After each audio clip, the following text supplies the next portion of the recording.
فليتقدم بين الصفين محتسبا.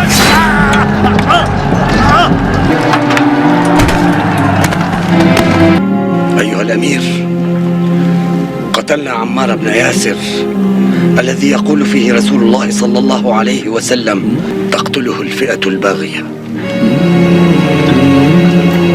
ما بك يا أبا عبد الله؟ أنحن قتلناه؟ لقد قتله من جاء به.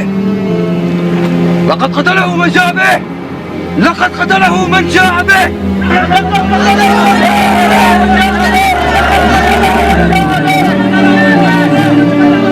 إن صح تأويل معاوية كان رسول الله صلى الله عليه وسلم هو قاتل حمزة، لأنه أخرجه معه لقتال المشركين يوم أحد. عمار بن یاسر رضی اللہ عنہ کو رسول اللہ صلی اللہ علیہ وسلم نے فرمایا تھا کہ تمہیں ایک باغی گروہ قتل کرے گا. یہ حدیث بالکل صحیح ہے بخاری میں، صحیح بخاری. تقتل الفئۃ الباغیہ، متواتر حدیث ہے. سیدنا عمار رضی اللہ عنہ کو باغی گروہ قتل کرے گا. آگے لکھا ہے کہ وہ حضرت امیر معاویہ رضی اللہ عنہ کے گروہ کی طرف سے قتل ہوئے. نہیں، حضرت علی نہیں، حضرت امیر معاویہ کے گروہ کی طرح. یہ غلط ہے. سیدنا علی رضی اللہ تعالیٰ عنہ کے فوج میں وہ موجود تھے، ان کے گروہ میں، ان کے لشکر میں موجود تھے. اور قتل کرنے والے جو تھے وہ سامنے والے شامی لشکر میں تھے. اور قتل کرنے والا جو تھا ابو الغادیہ تھا. ابو الغادیہ شامی امیر معاویہ رضی اللہ عنہ کے لشکر میں تھا. ابو الغادیہ تو ابو الغادیہ جو ہے، اچھا تو اب یہ باغی والا جو ہے ہم فتویٰ نہیں لگاتے ہیں بھائی. اس مسئلے میں یہ ہے کہ صحابہ کرام دونوں طرف صحابہ کرام تھے. مسئلہ اجتہادی تھا. اجتہادی خطا کی وجہ سے جو ہے وہ یہ کہہ سکتے ہیں کہ بھائی سیدنا علی رضی اللہ تعالیٰ کا گروہ جو ہے وہ اقرب الی الحق ہے، وہ حق پر ہے. دوسرا جو گروہ ہے اگر کوئی اس کو باغی کسی نے کہا بھی نا تو انہوں خطا اجتہادی کے معنی میں، یعنی باغی جو ہے وہ کافر نہیں ہوتا ہے. مسلمان باغی مسلمان بھی ہو سکتا ہے. قرآن کی آیت ہے وَإِن طَائِفَتَانِ مِنَ الْمُؤْمِنِينَ اقْتَتَلُوا فَأَصْلِحُوا بَيْنَهُمَا. مومنوں کی دو جماعتیں. تو ہم پھر بھی سیدنا معاویہ رضی اللہ تعالیٰ عنہ یا ان کی جماعت کو باغی نہیں کہتے بھائی. لیکن یہ بات بالکل صحیح ہے کہ سیدنا عمار رضی اللہ تعالیٰ عنہ کو باغی جماعت قتل کرنے والی حدیث بالکل صحیح ہے. آپ نے فرمایا وَيْحَ عمار تقتل الفئۃ الباغیہ یدعوہم الی الجنہ ویدعونہ الی النار. عمار کی کیا بات ہے. ایک باغی گروہ ان کو شہید کر دے گا اور وہ اس باغی گروہ کو جنت کی طرف بلاتے ہوں گے اور وہ باغی گروہ ان کو جہنم کی طرف بلائے گا. یہ نبی کریم صلی اللہ علیہ وسلم کا فرمان ہے اور اس پر ہمارا ایمان ہے کہ یہ صحیح روایت ہے. صحیح بخاری میں 447 اور صحیح مسلم میں 2915 نمبر پہ. السلام علیکم ورحمۃ اللہ. بات یہ جی کہ ریکارڈنگ میری پہلے تھی امن پوری اسلامک سینٹر سے. بعد میں میں نے ایک خطبہ جمعہ کے اندر پر مجمع میں یہ بات کہی تھی کہ سیدنا عمار کے جو قاتل ہیں ابو الغادیہ ہیں، ٹھیک ہے، رضی اللہ تعالیٰ عنہ. تو اس پہ کیا مسئلہ ہے جی؟ ایک انسان اس کی تحقیق نہیں ہے، اس کو کوئی مسئلہ ہے، بعد میں اس کو ایک بات سمجھ آ گئی پہ بانگے دو اللہ اعلان بات کر دی. کیا ہم غلطی نہیں کر سکتے؟ کیا ہم ایک بات سے رجوع نہیں کر سکتے حق کی طرف؟ یہی کہا نا کہ صحابی رسول نے ان کو شہید کیا تھا. تو اس میں کیا مسئلہ ہے جی؟ اور ہم حق بات معلوم ہونے کے بعد بے بانگے دو ایک بات کرتے. جو میرے دل کی بات ہے وہ یہ ہے کہ واللہ اگر کبھی اس زمانے کے اندر ہم موجود ہو یا میں محمد اشرف قادری موجود ہوتا تو میں تلوار اٹھا کے مولا علی رضی اللہ تعالیٰ عنہ کے ساتھ ہوتا اور مولا علی رضی اللہ تعالیٰ عنہ کی طرف سے حضرت امیر معاویہ کے لشکر کے ساتھ میں لڑتا بھی. تو یہ ہمارے عقیدے کا تقاضا. ناصبیوں کا نظریہ کیا ہے کہ جی دونوں مجتہد تھے. ہاں جی، اب ہمیں یہ فیصلہ کرنے کا حق نہیں پہنچتا کہ ہم کہیں کہ کس کا اجتہاد صحیح تھا اور کس کا اجتہاد غلط. بے قصور و بے خطا حضرت معاویہ، یہ نعرہ منہ میں ناصبیت ہے. اس سے ناصبیت کی بو آتی. یہ مرزا جہل میں چھپا ہوا رافضی اہل سنت کا لبادہ اڑا ہوا وہ بدبخت ہر وقت ہر ٹائم اس خاندان کے اوپر حملہ آور، اس خاندان کی توہین و تشنیع کرنا. ایک حدیث گڑھی لیا ہے، ایک حدیث گڑھی لیا ہے، ایک حدیث گڑھی لیا ہے، یعنی مفہوم گڑا ہوا. حدیث تو درست ہے، کہتا ہے عمار کو فیا باغیہ قتل کرے گا. وہ عمار کو جہنم کی طرف بلاتا ہوگا. معاذ اللہ، وہ عمار کو جہنم کی طرف بلاتا ہوگا. اور یہ جو جہنم کی طرف بلانے والا گروہ تھا نا معاذ اللہ، یہ امیر معاویہ کا تھا. امیر معاویہ نے قتل کیا تھا, امیر معاویہ معاذ اللہ جہنم کی طرف بلانے والے. جہنمی کہتا ہے نہیں جی نہیں, وہ تو گروہ جہنم کی طرف بلانے والا. آپ نے اپنی ابتدائی ویڈیو میں حضرت امیر معاویہ کے بارے میں موقف نرم رکھا, مگر اب کچھ عرصہ سے آپ کھل کر ان پر اپنا موقف بیان کر رہے ہیں. اللہ تعالیٰ مجھے معاف کرے جی, جب میں نے نرم رکھا ہوا تھا موقف, ہاں تو میں نے مطلب آپ مجھے اب توبہ بھی نہیں کرنے دیں گے. اللہ تعالیٰ میری ان غلطیوں سے درگزر فرمائے کہ جب میں نے کبوتر کی طرح آنکھیں بند کی, واضح قرآن و احادیث کے ہوتے ہوئے اگر ایسے میں نے کیا تو اللہ مجھے معاف کرے. حالانکہ ایسا نہیں تھا, مجھے اس وقت اتنی چیزیں کلیئر نہیں تھی, سیدھی سی بات ہے. وہ تو میرے بھائی, اگر آپ میرے زمانہ بریلویت کی کوئی ویڈیوز ریکارڈ ہوئی ہوتی ہیں لا کے آپ میرے سامنے رکھ دیتے کہ انجینئر صاحب آپ تو پہلے یہ کہتے تھے اب یہ کہتے ہیں, تو میں آپ کو کہتا کہ بھائی اگر ہم قرآن و سنت کی روشنی میں پرانے بزرگوں کو غلط کہہ رہے ہیں تو اپنے آپ کو میں غلط نہیں کہوں گا قرآن و سنت کے دلائل کی روشنی میں. اس میں کون سی ایسی ایب والی بات ہے؟ وہ ایک کسی چینل نے وہ کلپ میرا اسی حوالے سے اپلوڈ کیا ہوا, حالانکہ میں ان باتوں کے جواب کئی دفعہ دے چکا ہوں, اور مختلف علماء وہ کہ پہلے یہ کہتا تھا فلاں یہ کہتا تھا. پہلے بھی جو میں کہتا تھا اس میں جو رسپیکٹ والا پہلو ہے وہ آج تک قائم ہے. میرے علاوہ اس پلانٹ ارتھ پہ کوئی بندہ ایسا نہیں ہے جو حضرت معاویہ رضی اللہ تعالیٰ عنہ کی قرآن, بخاری اور مسلم کی روشنی میں غلطیاں بتا کے انہیں رضی اللہ عنہ کہتا ہو اور غلطیاں بتاتا ہو. لوگ تو کہتے ہیں غلطیوں پہ پردہ ڈالو, یا دوسری طرف وہ ایکسٹریم پہ روافظ ہیں جو ان کی صحابیت کی بھی نفی کرتے ہیں, ان کو منافق بھی کہتے ہیں نعوذ باللہ.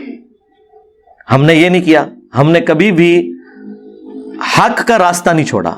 بالکل جو بات جس طرح یہ منو ان بیان کی ہے, وہ تو میں نے آپ کو بتایا کہ یہ فتنہ کھڑا کیا تھا ڈاکٹر ذاکر نائک نے 2009 کے اندر, جب انہوں نے یزید کو رضی اللہ تعالیٰ عنہ کہا اور وہ فتنہ پھیلا. As far as your understanding about the wall of Karbala, you said that Yazid, may Allah be pleased with him, Yazid, may Allah be pleased with him, Yazid, may Allah be pleased with him, that he was ferocious and he was a villain, etc. There's difference of opinion. We're not here to discuss about history, and neither do I want to get a difference in the Muslim Ummah. What we say, there's a difference of opinion between the Sahabas. That is history. جب doctor Zakir Naik کسی topic پہ بات کریں تو وہ کروڑوں مسلمانوں تک پہنچ گئی نا. 2 سال تک یہ سارے لوگ تماشا دیکھتے رہے. صرف ڈاکٹر طاہر القادری صاحب نے کوئی کلام کیا تھوڑا بہت, یا مولانا اسحاق صاحب نے, لیکن ظاہر ہے کہ ان کی بات اس طریقے سے پبلکلی نہیں پہنچی جس طرح پہنچنی چاہیے تھی. کسی اہل حدیث عالم نے آگے بڑھ کے یہ نہیں کہا کہ یار تجھے کیا تکلیف ہے کہ ایک کربلا پرانی ہو چکی ہے اور تم آج حضرت حسین کے مقابلے پہ اسے بھی میں اللہ پلیز ود ہم رضی اللہ عنہ کہہ رہے ہو, یزید کو شرم و حیا کرو, مسلمانوں میں فتنہ ڈال رہے ہو. کسی نے نہیں اس کو کہا, کیونکہ یہ ان کے اندر گھسی ہوئی ناسبیت کی تسکین ہو رہی تھی, کیونکہ یزید کو یہ برا تو نہیں سمجھتے. رحمت اللہ علیہ بھی کہتے ہیں, ان کا ابن تیمیہ تو وہ بشارت لگا گیا, جھوٹی فٹ کر گیا قسطنطینیہ والی, جس کا میں نے پوسٹ مارٹم کیا تھا. میری یوٹیوب پہ آپ ویڈیو دیکھ لیں, کیا یزید جنتی لشکر میں شامل تھا, اور اسی سے ڈسیو ہو کے ڈاکٹر ذاکر نائک نے بھی اسے جنتی ڈکلیئر کیا. ہم نہیں کہتے آپ اسے جہنمی کے, لیکن جنت کے جھوٹے ٹکٹ نہ بانٹیں آپ, اور رضی اللہ عنہ تو نہ کہیں.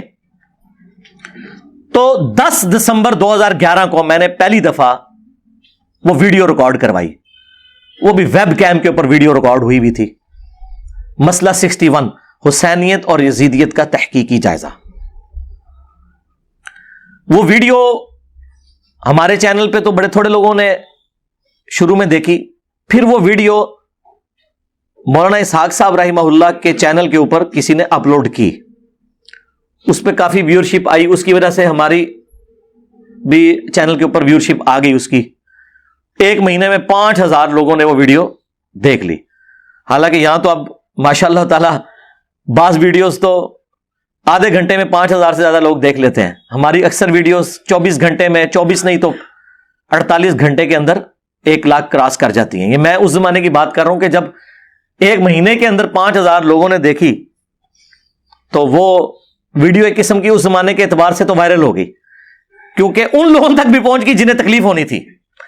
وہ 500 نے بھی دیکھی ہوتی نا, اور ان تک پہنچتی جن کو تکلیف تھی اس ویڈیو کی, تو سمجھے کہ وہ 5 لاکھ تک پہنچ گئی. جب ان تک پہنچی تو انہوں نے بجائے مجھے اپریشیٹ کرنے کے, انہوں نے الٹا میرے خلاف پروپیگنڈا کرنا شروع کر دیا.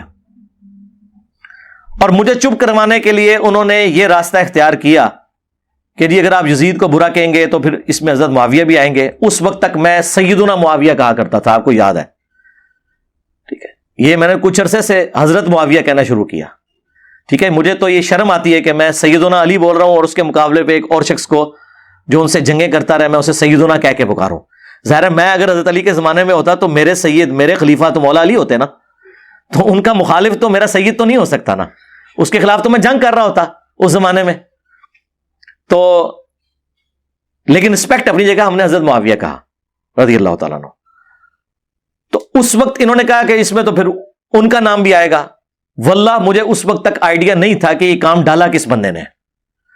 اس کے بعد میں نے تحقیق کرنی شروع کی, مولانا اسحاق صاحب کا تعارف ہوا, ان کے میں نے خلافت کے لیکچر دیکھے, پھر میں نے خود سے کتاب الفتن پڑھنے شروع کیے اور کافی ساری چیزیں جب میرے سامنے جمع ہوئی نا, لیکن یہ بھی 3 سال کا عرصہ اس میں گزرا.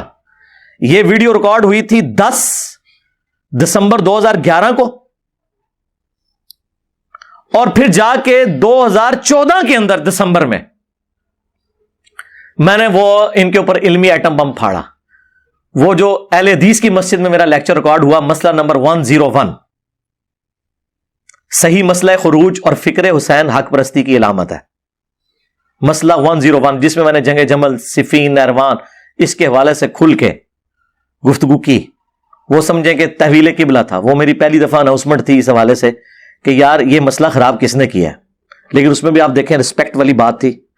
اس وقت تک میرے کربلا والے ریسرچ پیپر میں صرف 50 احادیث تھیں. پھر جب یہ اعتراض کھڑے کرتے کہ میں حدیثیں بڑھاتا گیا, اب 200 سے زیادہ ہو چکی ہیں. کربلا والا ریسرچ پیپر جو ہے, واقعہ کربلا کا حقیقی پس منظر 72 صحیح الاسناد احادیث کی روشنی میں, جڑیں بڑھو تو اس میں جو حدیثیں بخاری مسلم سے لکھی ہیں انہیں فراڈ ڈکلیئر کرو تاکہ ہم آپ سے حجیت حدیث کا مقدمہ لڑیں. یہ کیا بات ہوئی کہ یہ رافضیوں والی باتیں کر رہا ہے؟ تو مجھے تو اس سے کوئی فرق نہیں پڑے گا. آپ جتنا چیخیں گے اتنا آپ کا نقصان ہوگا. آپ جتنا بنو امیہ کا دفاع کریں گے بچنا تو اس نے کوئی نہیں ہے, کیونکہ بخاری مسلم کھڑی ہے نا بنو امیہ کے خلاف.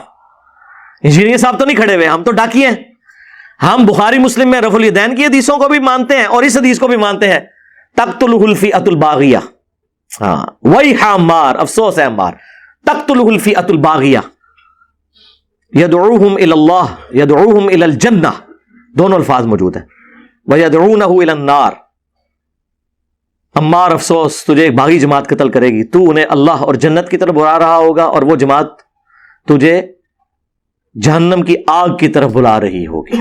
اب یہ حدیث کیا میں نے گن پوائنٹ پہ امام بخاری سے صحیح بخاری میں داخل کروائی ہے 2812 اور 447, اور مسلم میں 5 ترک 7320 سے لے کے 7324 تک, یہ میں نے امام مسلم سے گن پوائنٹ پہ حدیثیں داخل کروائی ہیں,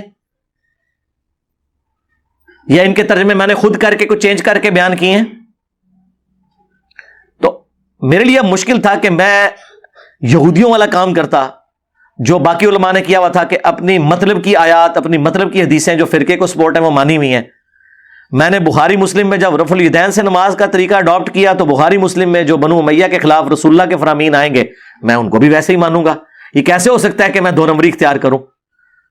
تو آپ جو چیزیں میں ہائی لائٹ کر رہا ہوں ان کا جواب دیں, اور آپ کی چیخو پکار, آپ کا رونا پیٹنا اس بات کی گواہی ہے کہ آپ کے پاس کسی بات کا جواب نہیں ہے. تو یہ پروپیگنڈا کرنے سے مجھے کوئی نقصان نہیں ہونا. میں نے اس لیے کہا تھا تہاڈی منجی ٹھک گئی, جے چاہتے ہو نا کہ کوئی 25-30 سال کٹ جاؤ تو خاموشی اختیار کرو. چیخو گے تو میں تو وہ نہیں ہوں کہ غامدی صاحب کی طرح جا کے امریکہ میں بیٹھ جاؤں گا. ہاں میں ٹھوک دیا گا منجی, جیڑی کل میں ٹھوکڑی میں آج ٹھوکاں گا. جتنی بار بولو کہ میں اتنی بار ٹھوکاں گا. اب دیکھیں نا کس طرح انہوں نے اپنی منجیاں ٹھکوائی ہیں. نہ وہ لال رومال والا مجھے گالیاں نکالتا قرآن و سنت بیان کرنے کے اوپر, تو نہ وہابی ایکسپوز ہوتے. تو وہ اہل سنت میں سے لوگوں کو خریدتے ہیں جنہوں نے لبادہ اہل سنت کا پہناوا ہوتا ہے اور حقیقت میں وہ رافضیت کے گندے نطفے ہوتے ہیں, جس کی بہت ساری مثالیں ہمارے سامنے موجود ہیں. اسحاق جھال والا مردود اسی قسم کے انسانوں میں سے تھا. انجینئر مرزا مردود اسی قسم کے انسانوں میں سے ہے. رافضیت کے پیسوں پہ پلنے والا, ایران کے ٹکڑوں پہ پلنے والا یہ جانور صحابہ کے بارے میں اپنی زبان گندی دراز کرتا ہے اور حقیقت میں اس کا من پلیت ہے, اس کے ماننے والے اس سے بڑے پلیت ہیں. 10 سال میں نے صبر کیا. میں نے اہل حدیث کو کبھی وہابی نہیں بولا تھا اور ہمیشہ یہ کہا کہ قرآن و سنت کے سب سے زیادہ قریب ہے. آج بھی میں کہتا ہوں منٹ 100% ٹھیک ہے اگر اس پہ عمل کریں. جس طرح میں کہتا ہوں کہ یہودیوں اور مسلمانوں کا اگر کمپیریزن کروایا جائے تو مسلمان حق پہ ہیں، لیکن اس کا یہ مطلب نہیں کہ مسلمان شرابی ہے، چور ہے، تو یہ شراب پینا، چوری کرنا، زنا کرنا حلال ہو جائے گا. مسلمان حق پہ ہے اگر اسلام کے مطابق چلے. اہل حدیث بھی حق پہ تب ہوں گے جب احادیث کے مطابق چلیں. اگر وہ کہیں گے ہم نے اپنی مطلب کی حدیثیں ماننی ہے، دوسری بخاری مسلم میں بھی ہوں، تو ہم نے کبوتر کی طرح آنکھیں بند کرنی ہے، تو اس طریقے سے تو کام نہیں چلے گا. تو میں جو کچھ پہلے کہتا رہا اس سے کوئی نفی نہیں کی، صرف ایک چیز میں نے اس وقت بیان کی تھی کہ ہم اس طرح کی ڈسکشن کو نہیں کرتے، اور وہ اس وجہ سے کی کہ ہمیں انہوں نے یہ پڑھایا تھا. جب بعد میں نے پڑھا کہ یہ جو لوگ ڈسکشن سے منع کرتے ہیں یہ تو خود اعلان کر رہے ہیں کہ چور کی داڑھی میں تنکا. یہ تو حنفی بھی کہہ رہے ہیں کہ یہاں پہ چونکہ حنفیوں کی اکثریت ہے لہذا رفع الیدین والی حدیثیں بخاری مسلم کی بیان نہیں کرنی چاہیے، اس سے فتنہ کھڑا ہوتا ہے.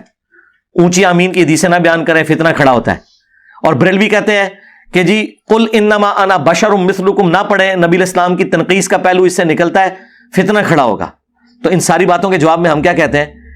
رکو ذرا، صبر کرو، ہم یہ پڑھیں گے بھی اور تمہیں صحیح فہم بھی سمجھائیں گے ان احادیث کا، ان آیات کا. کیا ہم اس سے آنکھیں بند کر لیتے ہیں؟ اہل حدیث کو کیوں غصہ آتا ہے جب بریلوی کہتے ہیں کہ جی تانوں کوئی آیت نہیں لبھی قرآن چوں، ہر ممبر تے قل انما انا بشر مثلکم، تسی پڑھو وما ارسلناک الا رحمتا للعالمین. آپ پڑھیں من یطع الرسول فقد اطاع اللہ. آپ پڑھیں قل ان کنتم تحبون اللہ فاتبعونی یحببکم اللہ. انا ارسلناک شاہدا ومبشرا ونذیرا. ان اللہ وملائکتہ یصلون علی النبی اللہم صلی علی محمد وعلی آل محمد.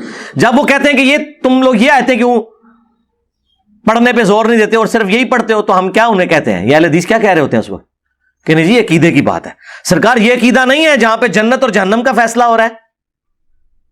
اور دوسری طرف یہی آپ کو کہتے ہیں وہ جی مولا علی کا قول ہے، مرفوع سند بھی ہے اس کی، مشکات کے اندر مسند احمد کے حوالے سے، طبرانی کے حوالے سے، اور موقوفاً روایت فضائل صحابہ احمد بن حنبل کی کتاب میں. اور یقیناً یہ غیبی خبر رسول اللہ کے بتانے پہ ہے، نبی الاسلام کے الفاظ سے بھی ہے، اس کی سند کمزور ہے، لیکن جو مولا علی سے ہے وہ سند بالکل ٹھیک ہے. نبی الاسلام نے مولا علی سے فرمایا کہ تیری مثال میری امت میں عیسیٰ ابن مریم کی سی ہے. ہاں، یہودی ان کا انکار کر کے گمراہ ہوئے اور عیسائی ان کی شان میں غلو کر کے.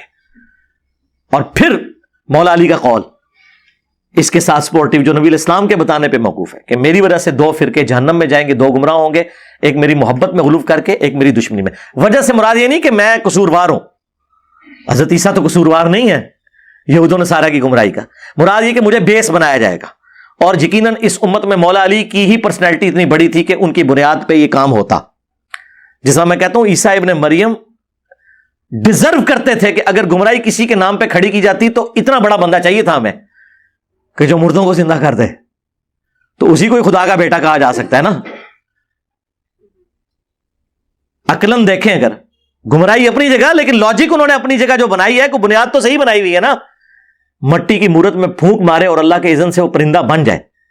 جس کو اتنا بڑا معجزہ ملے وہی اس چیز کا حقدار تھا کہ اسی کے نام کو یوز کر کے اللہ کا بیٹا ڈکلیئر کیا جاتا. اگرچہ یہ گمراہی ہے، لیکن میں بنیاد آپ کو بتا رہا ہوں کہ بنیاد جو انہوں نے قائم کی ہے وہ ان کے بڑا ہونے کی وجہ سے. تو اس امت میں واقعی مولا علی ہی اتنی بڑی پرسنالٹی تھے کہ ان کے نام کے اوپر یہ سب کچھ کھڑا ہوتا. کیونکہ المستدرک للحاکم میں امام حاکم نے احمد بن حنبل کا قول نقل کیا کہ ہم تک جتنی احادیث پہنچی ہیں ذخیرہ احادیث میں، کسی اور صحابی کی شان میں اتنی احادیث نہیں ہے جتنی کہ مولا علی کی شان میں. سب سے پہلے مسلمان کون؟ مولا علی. ترمذی میں، مسند احمد میں، سنن صحیح الکبریٰ کے اندر موجود. سب سے پہلے حضور کے ساتھ نماز کس نے پڑھی؟ مولا علی علیہ السلام نے. نبی علیہ السلام کی نسل کن سے چلی؟ مولا علی سے. کس کو حضور نے کہا من کنت مولا فہذا علی مولا؟ مولا علی. علی سے محبت نہیں رکھے گا مگر مؤمن، علی سے بغض نہیں رکھے گا مگر منافق. بائی نیم مینشن کیا. اور پھر المستدرک للحاکم میں حدیث کوئی شخص پوری زندگی روزے رکھے اور مقام ابراہیم اور حجر اسود کے درمیان نمازیں بھی پڑھتا رہے، اگر ہم اہل بیت کا بغض اس کے دل میں ہوگا تو ضرور جہنم میں داخل ہوگا. اب یہ اتنی زیادہ احادیث کی موجودگی میں اہل بیت کی محبت یا ان سے بغض کی وجہ سے ہماری جنت اور جہنم کا فیصلہ ہو رہا ہو تو آپ کیا سمجھتے ہیں یہ ہلکا کوئی چھوڑنے والی بات ہے؟ جبکہ امت نے حضور کی نصیحت غدیر خم کی کہ 2 چیزیں چھوڑ کے جا رہا ہوں، قرآن اور اہل بیت، جو مسلم شریف میں اوپر تلے 4 احادیث ہیں. قرآن کو پکڑ لینا، اس میں ہدایت ہے، یہ اللہ کی رسی ہے، جو اسے پکڑے گا ہدایت پہ ہوگا، جو چھوڑ دے گا گمراہ ہو جائے گا.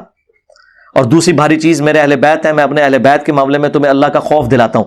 اہل بیت کے معاملے میں اللہ کا خوف دلاتا ہوں 3 دفعہ فرمایا. لیکن امت نے نہ اہل بیت کو زندہ چھوڑا نہ قرآن کو پکڑا، الٹ چلے، قرآن کو چھوڑ دیا اور اہل بیت کے ساتھ حسن سلوک کیا. حضور کو قبر میں گئے 50 سال ہوئے اور آپ کی پوری نسل قتل کر دی سوائے چند لوگوں کے. تو نبی علیہ السلام جب امت کو اس طرح کی نصیحتیں کر کے جائیں تو اس کا اینڈ رزلٹ پھر یہی نکلنا ہے میرے بھائی کہ اہل بیت کے خلاف جو لوگ کھڑے ہوں گے تو دفاع کرنے کے لیے بھی تو لوگ کھڑے ہوں گے. سنی شیعہ کنفلکٹ سے اٹھ کے دیکھیں تو یہ ساری کی ساری باتیں اب بھی مستقبل میں جب جب مجھے کوئی چیز پتہ چلے گی جو اس میں بہتر موقف ہے میں اڈاپٹ کروں گا اور اپنی غلطی کو مانوں گا. کسی شخص کو اس کی غلطی ماننے پر، یہاں تو غلطی بھی نہیں تھی، میں نے ایک سٹیپ طے کیا کہ وہ جو موقف تھا جو میں نے اڈاپٹ کیا تھا قرآن و سنت کے بغیر تمہارے بابوں کے کہنے پہ، میں نے ایک بابا چھوڑا احمد بن حنبل کہ ان کا موقف مشاجرات صحابہ پہ غلط ہے، جب وہ خود حدیث مسند احمد میں لے کے آ رہے ہیں جنگ جمل صفین نہروان پہ اور ہمیں کہہ رہے ہیں کہ ان باتوں کو ڈسکس نہ کرو. وہ ہمیں یہ بتانا چاہ رہے ہیں کہ رسول اللہ نے فرمایا تھا لیکن رسول اللہ کی زبان بند کر دو، نعوذ باللہ.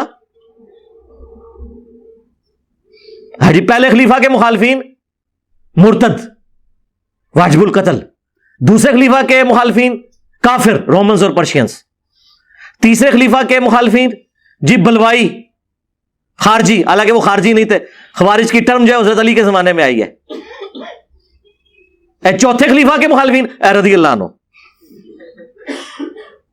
تو علیکم بسنتی و سنت الخلفاء الراشدین المہدیین جو ابو داؤد ترمذی کی حدیث ہے وہ کدھر گئی؟ اور ابو داؤد ترمذی میں یہ ہے کہ خلافت 30 سال تک ہے، ابو بکر کے 2 سال، وہ صحابی کہتے ہیں سفینہ جو حدیث کے راوی ہیں، عمر کے 10 سال، عثمان کے 12 اور علی کے 6 سال، اس میں 5 مہینے حسن ابن علی کے بھی شامل ہیں. اور جب پوچھا گیا کہ یہ بنو امیہ کیا ہے، انہوں نے کہا یہ شریر 3 بادشاہ ہیں. ان کی پیٹھ سے یہ جھوٹ نکلا جو کہہ رہے ہیں کہ علی علیہ السلام خلیفہ نہیں ہے. علی علیہ السلام لکھا ہے امام داؤد نے، اور مصنف ابن ابی شیبہ اور مسند ابی داؤد طیالسی میں تو یہ حدیث میں آگے الفاظ ہیں. وہ راوی پوچھتا ہے اس صحابی سے کہ یہ پھر معاویہ کیا ہوئے؟ انہوں نے کہا یہ مسلمانوں کے پہلے بادشاہ ہیں، خلیفہ راشد نہیں ہے. ہاں حضرت معاویہ کو خلیفہ بھی نہیں مانتے، بادشاہ مانتے ہیں. خلیفہ ایک متبرک ٹرم ہے جو خلفۂ راشدین پہ بولی جاتی ہے. ویسے تو آپ بے شک شہباز شریف کو بھی خلیفہ آج کہہ لیں، یا پہلے عمران خان کو بھی کہتے ہیں، آپ کے کہنے سے کوئی نہیں ہوگا، آپ یزید کو بھی کہہ لیں، لیکن یہ حکمران ہے. ان معنوں میں آپ خلیفہ کہیں گے. جو خلافت ایز اے ٹرم خلیفہ راشد ہے وہ وہی 5 ہے، ابو بکر، عمر، عثمان، علی، حسن ابن علی، یا بعد میں کسی درجے میں عمر بن عبدالعزیز. تو واضح اس میں موجود ہے کہ بادشاہوں میں سے بادشاہ ہیں حضرت معاویہ. اور مصنف ابن ابی شیبہ میں تو الفاظ ہیں کہ یہ سخت گیر بادشاہ اور ان کا پہلا بادشاہ معاویہ ہے. لہذا وہ جو مسند احمد کی حدیث ہے نا، کاٹ کھانے والی ملوکیت خلافت راشدہ کے بعد، تو یہ تو سٹارٹ کرتے ہیں بعد میں. حضرت سفینہ نے وہ ساتھ ہی سٹارٹ کر دی ہے کہ پہلا بادشاہ یزید نہیں ہے، پہلا بادشاہ کون ہے؟ معاویہ ابن ابی سفیان رضی اللہ تعالیٰ عنہ. ہم تو احترام سے نام لیں گے. تو یار اگر کسی بندے کو وقت کے ساتھ کلیئر ہوا کہ میرے نبی نے یہ فرمایا تھا، یہ بابے نے غلط کہا ہے، اب بھی ہمیں کئی باتیں جب وقت کے ساتھ کلیئر ہوتی ہیں تو ہم اس میں دیکھیں امام بخاری سے میری عقیدت کسی سے ڈھکی چھپی ہے؟ شاید 1200 سال میں امام بخاری کو اس طرح کسی نے پروجیکٹ نہ کیا ہو دنیا کے سامنے جس طرح ہمارے اس پلیٹ فارم نے بخاری کی رٹ لگوائی ہے. اہل حدیث نے کیا لیکن وہ اپنے فرقے کی حد تک نا، پوری دنیا میں تو ان کو کیا اوقات ہے آپ کو پتا ہے. مسجد میں چلے جائیں تو لوگ مسجد ہوتے تھے، بریلوی، دیوبندی، شیعہ، کبھی یہ بخاری کا نام احترام سے لیتے تھے؟ ہم نے کس لیول پہ جا کے امام بخاری، اس کے باوجود فاتحہ خلف الامام کے مسئلے میں نے امام بخاری سے اختلاف کیا کہ امام بخاری کا تفرد ہے کہ جہری نمازوں میں بھی زبردستی پیچھے فاتحہ پڑھی جائے، اگرچہ انہوں نے اپنے لیے اسکیپ روٹ چھوڑا ہوا ہے.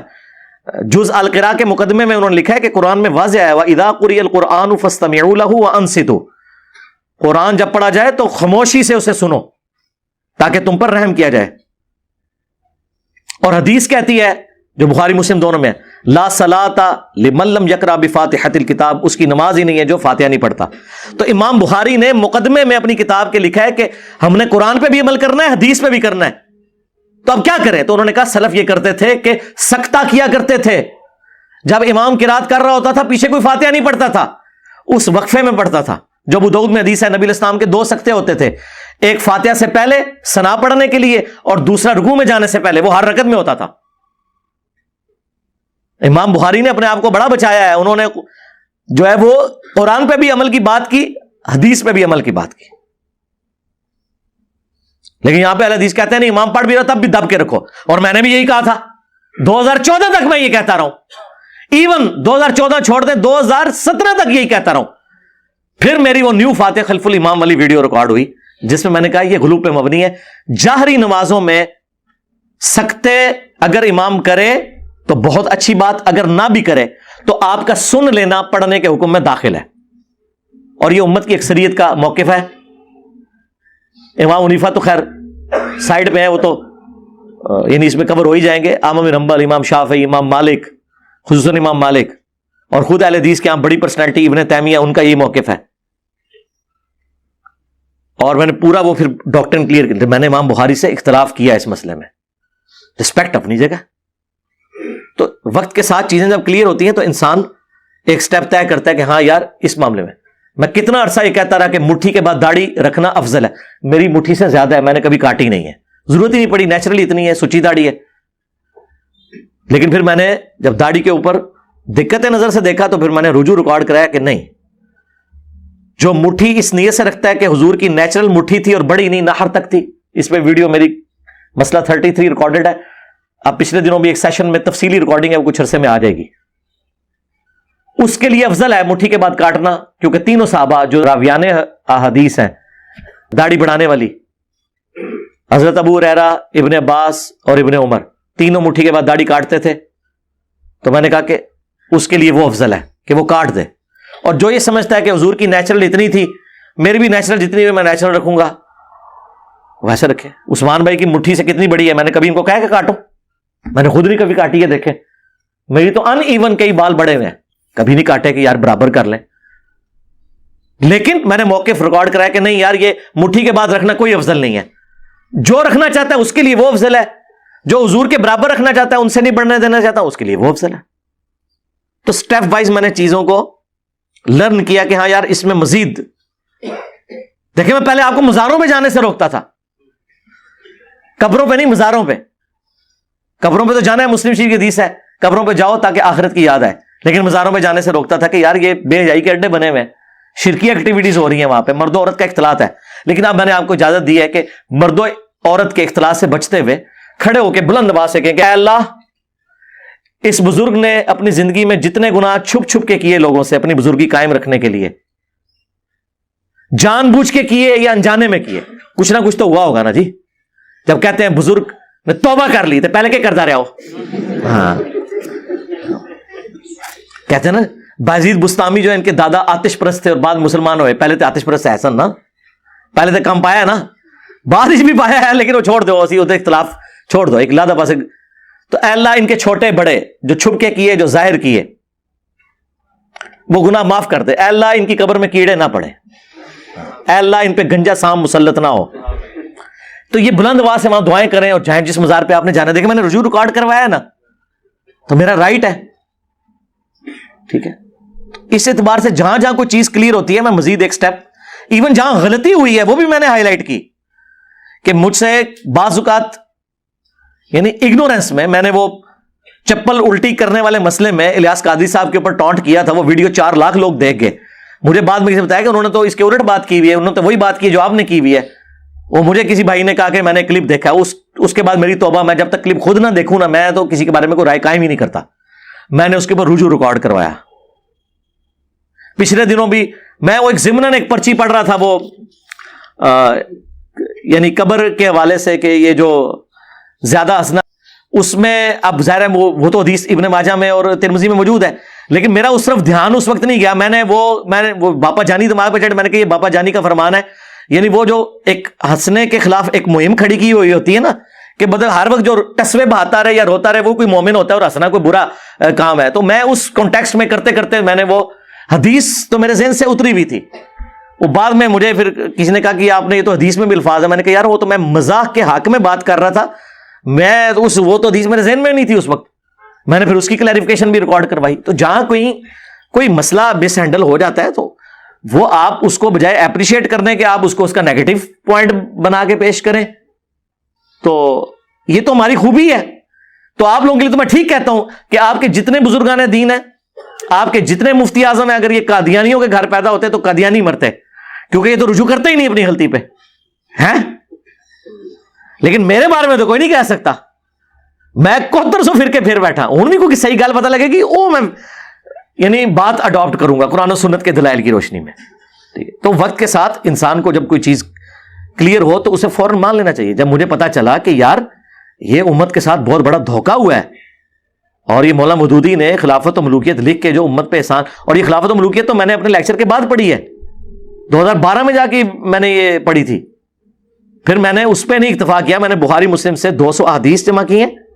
وہ پمفلٹ عربی میں بھی ہے، اردو میں بھی ہے، اور ہندی میں بھی ہے، انگلش میں بھی ہے، بنگلہ زبان میں بھی ہے. ہماری ویب سائٹ سے آپ ڈاؤن لوڈ کریں اور بتائیں کہ یہ جو باقی چیزیں چھوڑ دیں جو ادر دین بخاری مسلم ہے، اس میں تو آپ لچ تلیں گے کہ ہمارے نزدیک صحیح نہیں ہے، حالانکہ آپ کے ابے اسے صحیح کہہ کے گئے ہوں گے. شیخ البانی بھی، شیخ زبیلی زئی بھی، امام حاکم بھی، امام زاہبی بھی، آپ کو وہ کوئی نظر نہیں آئے گا. صرف آپ اپنے ماموں کو بچانے کی خاطر ہر حدیث کو آپ کاٹتے چلے جائیں گے. بخاری مسلم کا کیا کرو گے؟ اور تمہارے پوری کی پوری یہ ماموں پارٹی کی موت ایک حدیث ہے، تقتلہ الفئۃ الباغیہ یدعوہم الی اللہ ویدعونہ الی النار. ایک حدیث ہی آپ کی پوری ماموں پارٹی کی موت ہے. ایسا کچھ کرو، وہ بھی ویسے کچھ کر دیں میرے بچوں، کرنے کی کوشش کر رہے ہیں، جو مرضی کر لیں، یہ تو آپ کے گھاٹے فٹ ہوئی ہوئی ہے. تو اب بھی کوئی صحیح بات پتہ چلے گی انشاءاللہ میں اس کے اوپر نیکسٹ ورژن اڈاپٹ کروں گا انشاءاللہ. یہ تقاضا ہے ایک مومن کا. صلو علی محمد وعلی محمد، اللہم صلی علی محمد وعلی آل محمد واصحاب محمد وازواج محمد اجمعین الی یوم الدین.